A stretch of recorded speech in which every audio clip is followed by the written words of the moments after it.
Okay, let's unpack this. Imagine being able to completely change the ending of your favorite movie. Right. Not just, in your head, but actually seeing it on screen. Yeah. Or, like, putting a totally new spin on a classic TV show, but with that Hollywood production quality. Yeah. We are diving into something really remarkable today. A new AI platform that, well, the sources suggest is set to transform how we watch and maybe even how we create movies and TV.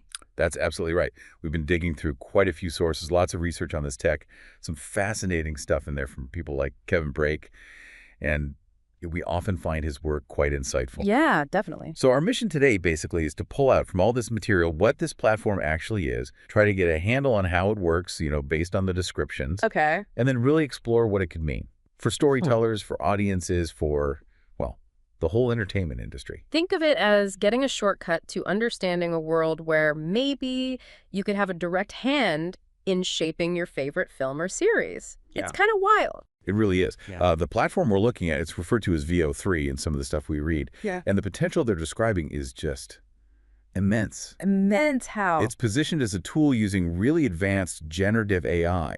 The idea is creating incredibly high fidelity, totally customizable visual and narrative content. By fidelity, customizable. So we're talking way beyond just swapping an actor's face or adding a vintage filter. Oh, far beyond that. Uh-huh. The sources suggest it can generate entirely new movies or TV episodes that look, well, pretty much indistinguishable from stuff made the traditional way. Wow. It's not just tweaking existing things. It's about crafting entirely new plots, visuals, character journeys, the works. Okay, that's where it gets really interesting based on what we've seen. How does it do that? What's the tech enabling this kind of creation?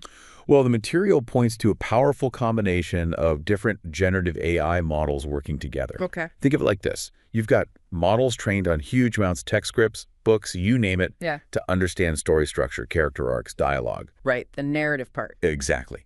And those work together with other models trained on just vast libraries of visual stuff, films, photos, animation, Got it. to generate visuals that look photorealistic or, cinematic. So it's basically marrying the storytelling AI with the visual effects AI. Precisely.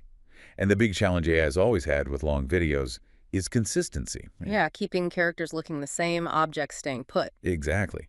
Research, like some of Brake's work we looked at, highlights how these new platforms are starting to crack that. They're learning not just how things look frame by frame, but how they behave and change over a whole scene or even an entire episode. The AI is learning the grammar of filmmaking, not just the individual words or images. Wow. Learning the grammar of filmmaking, that phrase really sticks. That's Yeah. that's a powerful idea. What could that mean for the movies and shows we already know and love? It means they could become, well, almost fluid texts in a way. Fluid text. Yeah, you can take a classic film, something everyone knows, and completely reimagine key parts of it. One example discussed was taking the John Wick premise. Okay. The dog, the car. Right, but changing that core inciting incident. What if? You mean like, what if the puppy didn't? Exactly. What if his wife and the dog survived? The sources suggest the AI could potentially generate a whole new storyline from that changed starting point. Huh. But keeping the same visual style, the essence of the character. Instead of revenge, maybe he's John Wick trying to live a quiet life. Maybe opening a business. A business? Like what? Well, one slightly funny idea I mentioned was him opening a yoga studio. No way. Yeah. And the AI could generate scenes of that, but with that same dark, stylish aesthetic as the original films. John Wick teaching downward dog. Okay, I can picture that. That's the kind of specific example that really makes it click. What about other classics? Well, you could take Die Hard. Maybe render a version where the Christmas setting is even more central. Like, maybe Hans Gruber isn't just a thief, but he's disrupting some big community Christmas event, framed that way. Or think about Bruce Lee's Enter the Dragon. Okay, classic. Keep the amazing martial arts choreography, which the AI could apparently render with flawless, maybe even enhanced visual effects. Right. But change the whole context. Instead of a traditional tournament, maybe it's a high-tech underground fight club that's uncovering some global conspiracy. Wow. And the AI could generate those complex fight scenes and blend them seamlessly with AI-created environments. That's the idea. That level of detail and maintaining the style, Yeah. that's incredible. But it's not just about remixing old stories, is it? Can it make completely new things from scratch? Oh, absolutely. The Okay. sources are really clear on that. VO3, or whatever it ends up being called, isn't limited to just altering existing stuff. Okay. It can invent entirely new stories, new worlds. Yeah. They gave an example of a potential TV show, The B Team, Mhm. something about a group of quirky underdog The superheroes. B team, I like it. Yeah. And creators could use this platform to generate pilot episodes, Mhm. complete with character designs, dialogue, the performances, the visuals, maybe just from a script Yeah. or even just a detailed concept document. And then, I'll follow that thought. The material suggested that maybe fans could take that pilot and tweak it themselves. That part of the potential, yes. Like add their own characters or change the tone, maybe set it in their own hometown. Exactly that. Which, it immediately brings up a really important question the sources get into. Who's actually in control here? Who owns what? Yeah, that's huge. But sticking with the potential for a second, this could profoundly empower the audience, couldn't it? It seems that way. Like, imagine you had a really strong reaction to the ending of a movie. Like Marley and Me, for instance. You just hated that ending. Oh, yeah. Tough one. With this tech, could you potentially just tell the AI, I want a different outcome, and it generates an alternative ending where, Where the dog lives. where the dog lives, Okay. and it looks and feels just like the original film? That's the kind of scenario being discussed. Yeah. Or, flipping it the other way, take your favorite lighthearted sitcom and say, remake this as a dark, gritty drama. Set in a dystopian city. Why not? And the AI could potentially render every episode with that new tone, that new visual style. Streaming platforms might even build in features where you're not just picking shows, but actively collaborating. Right. Turning viewers from just passive consumers into, well, active participants.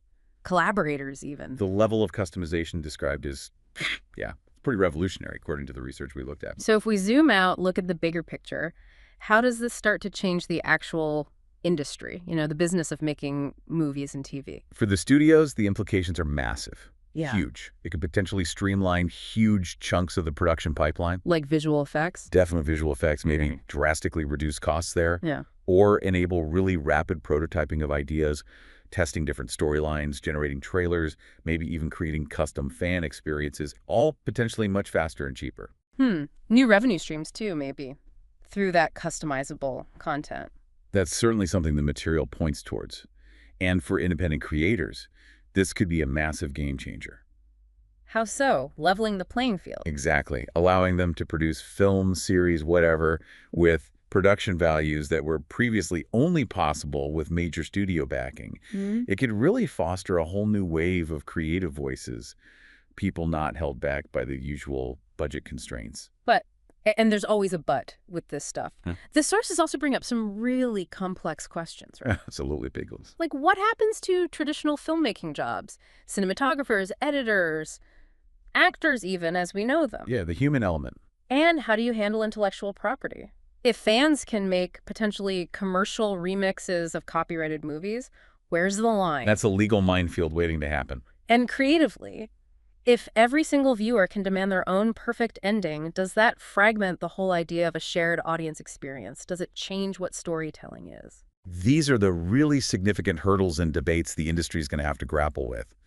No easy answers there. For sure. But the potential for VO3 and tech like it, to empower creativity, to lower those barriers to entry, and just redefine the whole relationship between storytellers and audiences.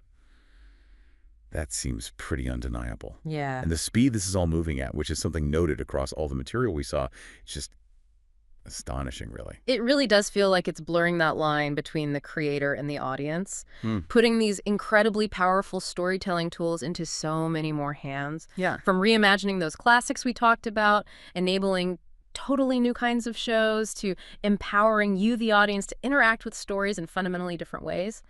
The possibilities feel vast. They really The future of entertainment looks, well, incredibly dynamic, even with all those big questions hanging over it about art, ownership, how we even consume media anymore. It truly feels like the start of a new era, doesn't it? It does. So, okay, here's something for you listening to think about. A provocative thought, maybe. If you could instantly remix any movie or TV show using this kind of tech, what story would you change? And maybe more importantly, why? Hmm. That why is the really interesting part, isn't it? Hmm. What's the impulse behind wanting to change it? Exactly. Is it fixing something you didn't like? Exploring a what if? Or just, pure fun? Lots to consider there. Indeed.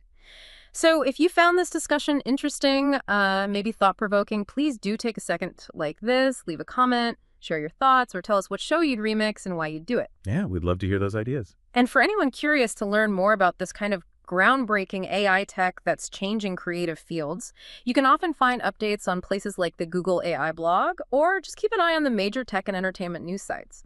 They're covering these developments pretty closely now.